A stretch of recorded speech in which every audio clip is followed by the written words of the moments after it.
السلام عليكم ورحمة الله وبركاته. المتتبعين الفضلاء، كنشكركم على التعليقات ديالكم وعلى الدعم ديالكم. واليوم غادي نبين لكم واحد الوصفة اللي هي رائعة فيما يخص هذا الموسم ديال البرد.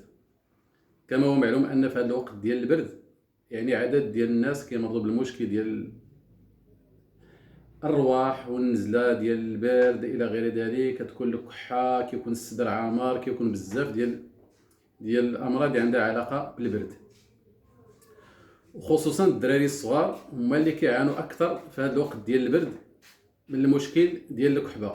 يعني الكحه بزاف ديال الدراري الصغار كيكون عندهم هذا المشكل هذا، وربما كتكثر في هذا الوقت ديال الشتاء. وكاين بعض الناس كيستعملوا يعني ادويه وما كتعطيش نتيجه، كيستعملوا سيروات، كيستعملوا ربما العسل، كيستعملوا بزاف ديال المنتوجات وما كتعطيهمش نتيجه. واليوم غادي نبين لكم واحد الوصفه اللي هي رائعه. هذه راه مجربه، هذه الوصفه هذه بالنسبه للناس اللي كيعانوا من الكحه، خصوصا الكحه واللي عندهم المشكل ديال الصدر عامر اللي كيضربهم البرد وكيبقى الصدر ديالهم عامر وكيوقع لهم ضيق في التنفس. غنعطيكم جوج ديال الوصفات. الوصفه الاولى خاصه بالكحه اي دري صغير او كبير، امراه، راجل، اي واحد كيعاني من المشكل ديال الكحه وما لقاش ليها العلاج، فغادي نعطيكم وصفه ممتازه ورائعه وسهله وكاينه في البيوت. يعني هذه الوصفه هذه سهله، كتكون من جوج ديال المكونات وكاينه في البيوت، والطريقه ديالها سهله سهله سهله. فاول شيء اللي بغى يعالج المشكل ديال الكحه، جوج ديال المكونات هما. المكون الاول هو الخرقوم عود مطحون، ها هو. والمكون الثاني هو الملحه. هادو هما المكونات ديال المشكل ديال الكحه. وكنقول لكم هذه الوصفه رائعه. واهم شيء اللي بغيت نركز عليه في هذا الفيديو هذا هو حاول تبارطاجوا هذا الفيديو. كما كنقول لكم راه بغينا المعلومات توصل. هذه راه وصفه مجربه وسهله، نتمناو الناس يبارطاجوا هذا الفيديو هذا. فالطريقه غادي نبينها لكم لان هي المهمه. غادي تاخذ الماء يكون سخون انا ما درتش انا الماء سخون حيت عندي الماء بارد. الماء سخون، غتسخن الماء، ديرو في كاس بحال هكا، كاس ديال الماء. وغناخذوا الخرقوم عود اللي هو هذا. وهذا الخرقوم عود غادي نتكلم عليه، الفوائد ديالو راه هائله بالنسبه للناس اللي كيعانوا من الروماتيزم والناس اللي كيعانوا من ليباتيت. المساله الثانيه هي الملح. كيتخلطوا جوج ديال العناصر. فهذه وصفه سهله، واي بيت من البيوت سواء في المغرب ولا خارج المغرب والا كتلقى فيه الخرقوم والملح. هادو هما المكونات ديال المشكل ديال الكحه. الكحه المزمنه، شي انسان اللي كيعاني من الكحه ما خلا ما دار لها مازال ما دراش. الطريقه الاولى هو انه كتشرب الجغمه، هادشي على الريق. كيف كتفيق مع الصباح كتاخذ الجغمه وكتغرغر. الجغمه الاولى كتغرغر وكتفل. المره الثانيه كتغرغر وكتنفت. المره الثالثه كتغرغر مزيان وكتنفت وكتشرب 3 ديال الجغمات. الجغمه الاولى، الجغمه الثانيه، الجغمه الثالثه. هذه هي الطريقه ديال العلاج ديال الكحه المزمنه كيف ما كان النوع ديالها. وكنتمناو الناس اللي شافوا هذا الفيديو هذا يتبارطاجا وديروا تعليقات. الناس اللي جربوا هذا الفيديو هذا يحاولوا يديروا تعليقات. فهذه من افضل الوصفات كننصح بها اي واحد عنده المشكل ديال الكحه المزمنه، خصوصا الدراري الصغار كيكونوا اكثر عرضه في هذا الوقت ديال البرد. فنتمنى هذا الفيديو هذا ينتشر. هذه الفيديو الاول، الوصفه الاولى. الوصفه الثانيه غادي نبينها لكم حتى هي سهله ومجربه، والناس اللي كيعانوا من المشكل ديال الصدر اللي عندهم عامر.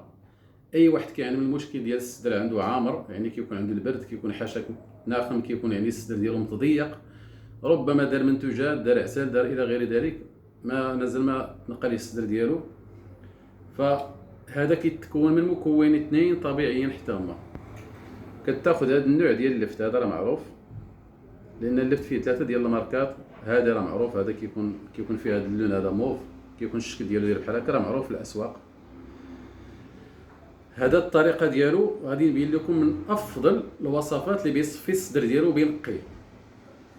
الطريقه ديالو هو كناخذوا كنقطعوا طرف من هنا من هذا الفوق ديالو، كنحيدوا ليه هذا الفوقي ديالو، وكنحاول نخوي ليه هذا القلب ديالو، هذا الداخل ديالو كما كنقولوا. ها هو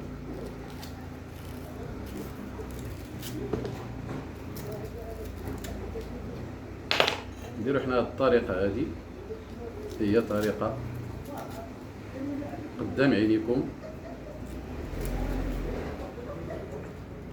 فهاد الطريقه هذه فهي مجربه وكتصفي الناس اللي عندهم مشكل كيعانوا من الحساسيه، كيعانوا من ضيق التنفس والصدر ديالهم كيكون عامر.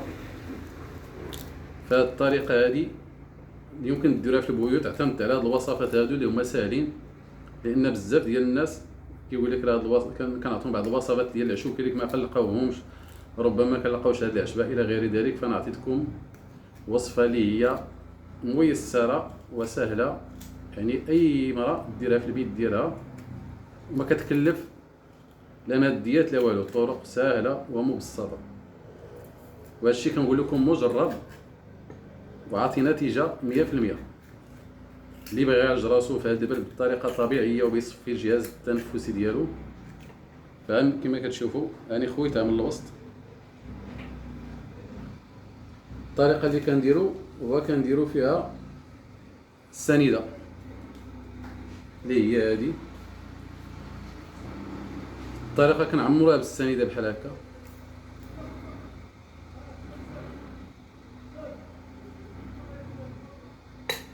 كما كتشوفوا هي عمرناها السنيده وكنسدو عليها بهذه الطريقه هذه، وكتحطها في الثلاجه. في الصباح كتبات ليله في الثلاجه. مع الصباح اول شيء هو انه ملي كتحيد هذه الغطيه هذه كتلقى هذه السنيده رجعت ماء كتذوب. هذاك الماء اللي كيكون تما هذاك هو اللي كيتشرب على الريق. فهذه من افضل الطرق اللي بغى يعالج الصدر ديالو وبينقي الجهاز التنفسي. فهاد الوصفات اللي هما رائعه وسهله وميسره وكتعطي النتيجه 100%.